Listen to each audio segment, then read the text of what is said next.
see on the low and high side, we're at negative 30. That's where you want to be for your vacuum. So we're gonna go ahead and close off our high and our low side. And we're gonna turn it on.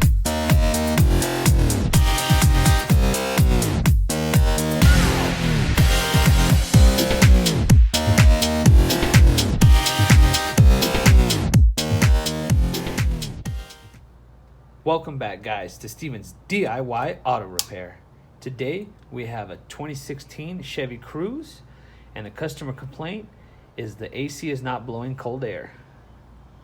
So let's get to it. Okay, guys, so I don't know if you could see down there, but with the AC on, the clutch is not engaging. The compressor is not kicking on. So we've already verified the customer's complaint. With the AC on, full blast on cold, it's blowing out warm air. So we verified the customer's complaint.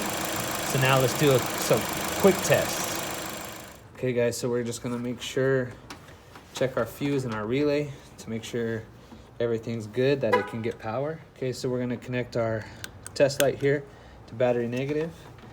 And according to our box here, this 10 amp fuse is gonna be our fuse. So we got light, we got light. So our fuse is good. So now we're gonna check our relay.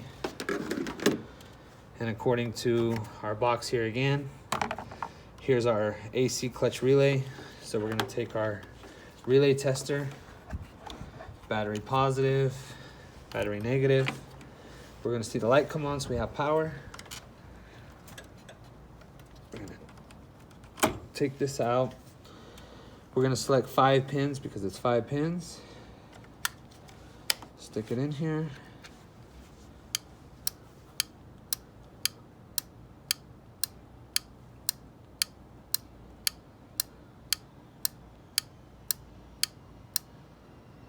And it's good. So we verified that our relay is good and that our fuse is good. So we went ahead and hooked up our AC gauges. Okay, guys, so these were originally about 150 even on the low side and the high side. And at rest pressure, just to keep it simple, it's supposed to be equivalent to the temperature outside. So right now it's about 88 degrees. So technically these should be at about 88 PSI, and we're way above it.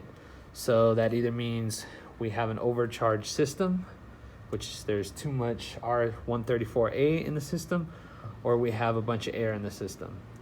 So let's continue. Okay, guys, so since we don't know if we have air or R130A in the system, we're gonna go ahead and take it down to a local shop and have them to recover the R130A properly. It is illegal in California to release this into the atmosphere. So make sure you guys, if you guys are gonna be doing this yourself as a DIY project, that you have it properly recovered from your system and not into the atmosphere. So we're gonna go ahead and take this down to our local shop, have them recover it. The customer wants a new AC compressor put on, so we're gonna go ahead and do that while we're already in the system, and then refill it with some oil and R134A. So we'll bring you guys back when we're back from the shop, so we can start taking apart this compressor. So see you guys in a bit. Okay, guys, and we're back from the local shop that recovered out all the RA134A. And I didn't show you guys, but we went ahead and took the right passenger tire off, and we took the whole fender well lining out. It's pretty simple. It's just a few of these push pins, as well as some of these Torx bit fasteners. It's gonna take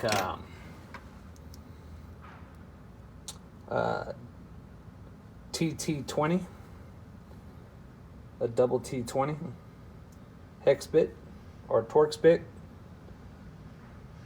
Let's see if it'll focus. There we go. So yeah. So anyway, we went ahead and took that off. So now we have a better shot at our AC compressor there. So now we're gonna go ahead and take the drive belt off, the accessory drive belt off. That way we can go ahead and pull that compressor. So before you do remove the drive belt, remember to take a picture or a video of it, but in our case we have service information, so we'll refer back to that. So let's get to it. All right guys, to release the tension off the drive belt, it's gonna be this one up here. You're gonna turn it counterclockwise, but you're gonna need a 19mm spline socket. It's not gonna be a regular socket, it's gonna be a spline socket. So luckily we have that, or we would have been screwed. So let's go ahead and take that off and get to the compressor. All right guys, so I don't know if you can see there, we took the low and high pressure side hose off from the AC compressor. It's gonna be one 13mm bolt. So let's move on. As well guys, there's a small wiring harness that's connected to it. It's that one right there. All you got to do is pull the red tab out and then pull it off.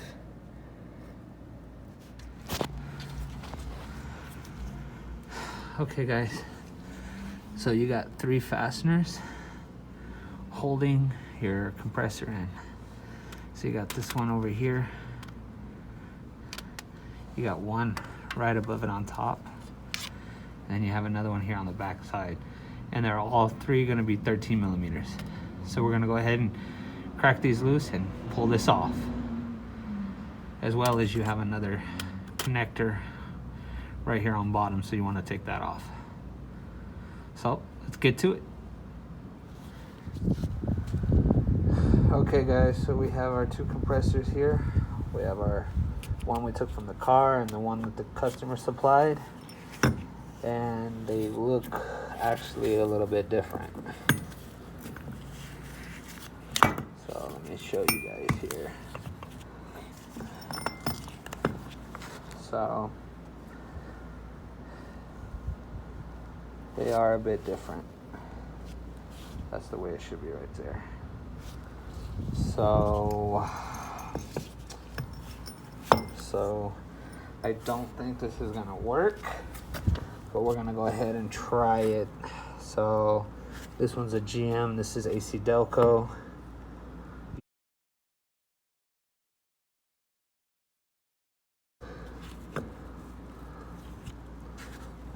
But let's try it and see. Alright guys, so yes, we confirmed that this is not the right one. So we went ahead and contacted the customer, and he's going to bring us the right one. So stand by. Alright guys, so we're not going to be able to get a new compressor today.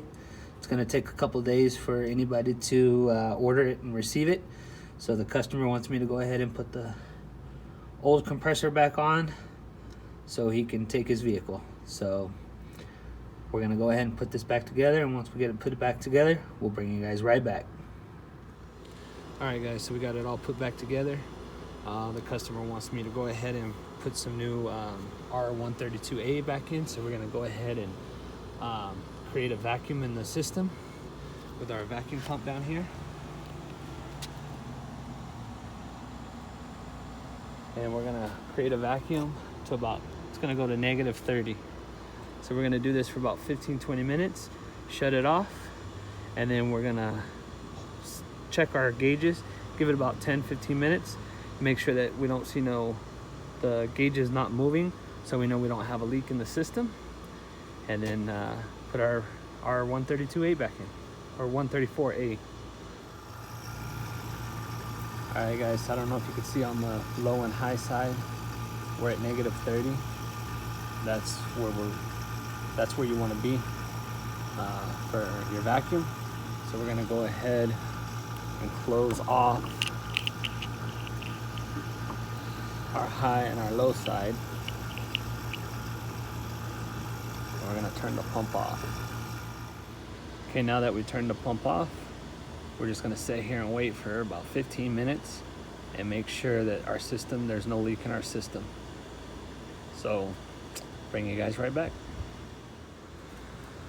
Okay guys, so after about 10-15 minutes, we're still holding at negative 30, which is good, which means we have no leak in the system.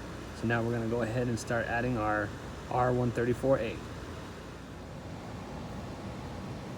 Alright guys, so we got our AC can set up here, connected to our, it's going to get fed into our system. So when we're ready, we're going to screw this down. It's going to pierce the can. Okay guys, so before you start to do this, you want to purge what little air is in your hose here through the purge valve right there. So now you're going to turn the vehicle on and open up your low side. You always want to add from the low side, not the high, and then let it suck in the R134A until the can is completely empty. Okay guys, so our compressor's still not kicking on after about half the can, and our gauges are not looking like they should. The low side is high, the high side is low. So that means we have a problem somewhere in the system. So we're gonna wrap it up for this video. So hope you guys liked.